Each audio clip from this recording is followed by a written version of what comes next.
Hello, everybody. This is Gary. Today is November 12th, 2021. It's 7:16 p.m. Eastern Standard Time in the United States in Rochester, New York. And this is my coping with schizophrenia blog entry for today. Today I'm doing pretty good. My hallucinations are not that bad. My auditory hallucinations, my paranoia is not that bad. Spent most of the day just doing chores, laundry, shopping, um, things like that.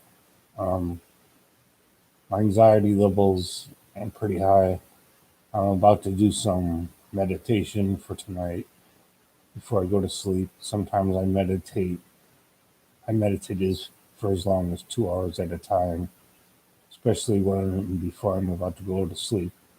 I haven't taken my night meds yet. I'll take them after I do meditation. Um, Today I wanted to talk about how important it is to take care of yourself physically as well as mentally when you have schizophrenia. I saw my psychiatrist just yesterday, and my psychiatrist does regular blood pressure readings and uh, puts me on a scale to get my weight. My weight has gone up by a few pounds, and my blood pressure was pretty high. So I made an appointment with my primary care nurse practitioner for next Tuesday to discuss my blood pressure.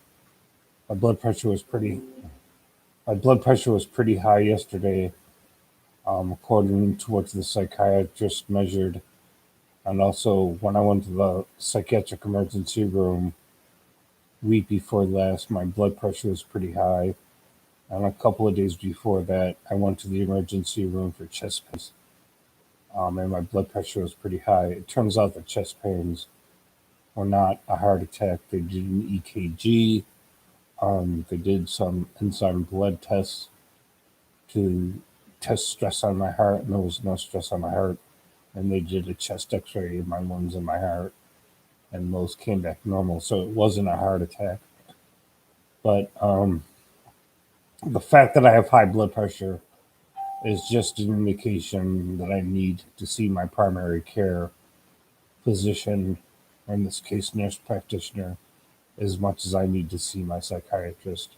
Um, it's very easy to neglect one's physical health when you're overly concentrated on your mental health. Um, when I have high levels of anxiety and high levels of hallucinations and delusions, like I had week before last, it's very easy to neglect one's physical health. Um, I'm on Seroquel, and that increases my appetite. And also, when I have high levels of hallucinations, delusions, paranoia, anxiety, I tend to overeat, which is not particularly helped by the Seroquel because it increases my appetite. And when I overeat, I tend to eat a lot of junk food. So my weight has gone up, and my blood pressure is still pretty high. Um, so I need to try to bring my blood pressure down. My cardiologist told me that over time, high blood pressure can damage my heart. Um, I did go out and buy a pack of cigarettes today, and I started smoking again. I'm going to try to quit again tomorrow. I went 3.5 weeks without a cigarette. Um, it's very difficult to quit smoking, and obviously, smoking is very dangerous to my physical health. And it actually doesn't help my mental health at all either, because it makes me nervous about my physical health, which just increases anxiety attacks. Um, I'm still going to keep trying to quit smoking. Um, it's not easy to do. Um, when I quit smoking tomorrow again, I will go back to using nicotine lozenges, but a lower dose. Instead of 4 milligram lozenges, I'll be using 2 milligram lozenges. I think one of the problems was I was using the high 4 milligram lozenges of nicotine, and that kept me addicted to a higher dose of nicotine. So I want to try the lower dose of nicotine lozenges and see if that doesn't help me stop smoking again, and this time stay off cigarettes. It's very costly to buy cigarettes. I don't have a lot of money. I'm on a fixed income. And if I spend all my money on cigarettes, that reduces the amount of money I have, which just makes me have financial worries that we all have, and just increases my panic attacks. So it becomes a vicious circle. And of course, smoking affects my physical health, which I also have panic attacks about. So it's very important to watch out for your physical health when you have schizophrenia.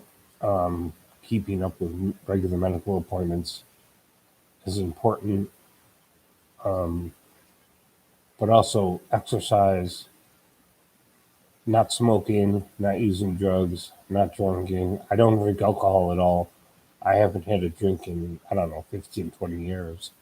So I've been pretty successful on that front. I don't use any other drugs. I use coffee and cigarettes, and that's pretty much about it.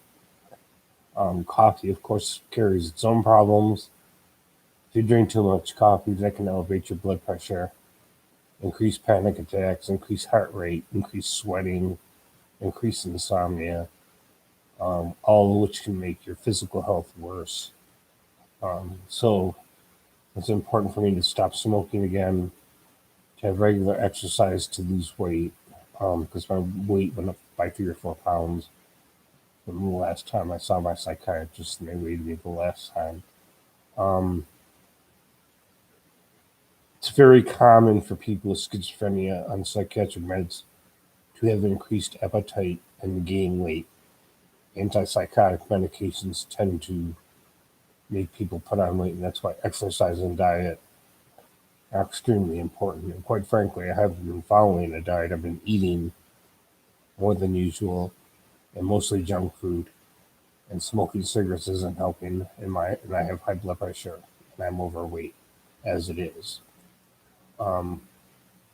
So I was talking to my therapist yesterday, and I need to start and continuing to exercise. I have a bike that I can ride.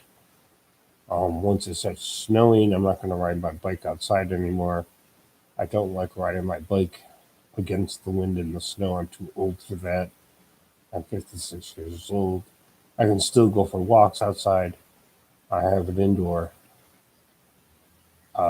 bicycle for pedaling, which I can use for exercise. I need to quit smoking, reduce how much I'm eating, and exercise more, because poor physical health, I believe, from my own personal experience, increases stress, which increases my hallucinations and my delusions and my paranoia, my depression and my anxiety and my panic attacks. Physical health goes hand in hand with mental health. If my mental health goes down, my physical health tends to go down with it. If my physical health gets worse, my mental health tends to get worse with it. It becomes a vicious cycle, and it's hard to interrupt it. But I'm doing the best I can. I'm struggling with it. I'm struggling with my physical health just as much as I'm struggling with my mental health. I don't want to have a heart attack. I don't want emphysema. I don't want cancer. I just went through a bad time with physical health while I was wearing a urinary catheter for 4.5 months. I had a urinary catheter into my urethra, into my bladder, connected to a urinary leg bag, which I couldn't urinate normally for 4 or 5 months.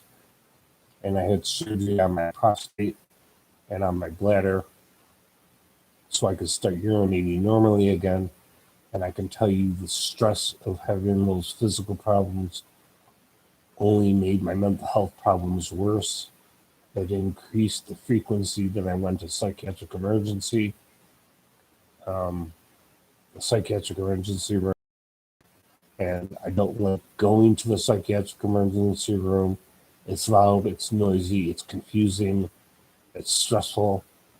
Sometimes it's more stressful to go to the psychiatric emergency room than it is not to go.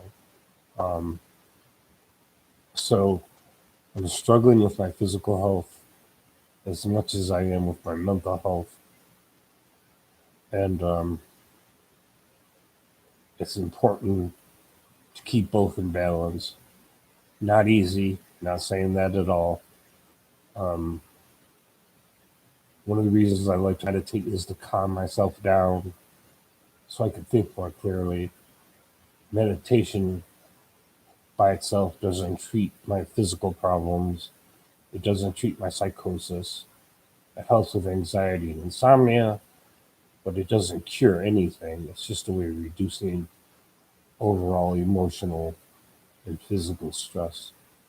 I don't claim that it has any particular medical or psychiatric benefits. I just do it so I can think more clearly and have less anxiety. Um, but I guess the point of this video is that it's important to take care of your physical health as much as it is to take care of your mental health, especially if you have a psychotic illness, whether that's schizophrenia, schizoaffective disorder, bipolar disorder, psychotic depression, whatever the case may be. Um, Poor physical health only makes poor mental health, and poor mental health tends to lend itself to poor physical health. And they feed on each other, and it's hard to interrupt that vicious circle. But I'm doing the best I can. If you have any comments, leave them in the comment section. Like, share, subscribe, press the notification bell to know when I put out new videos.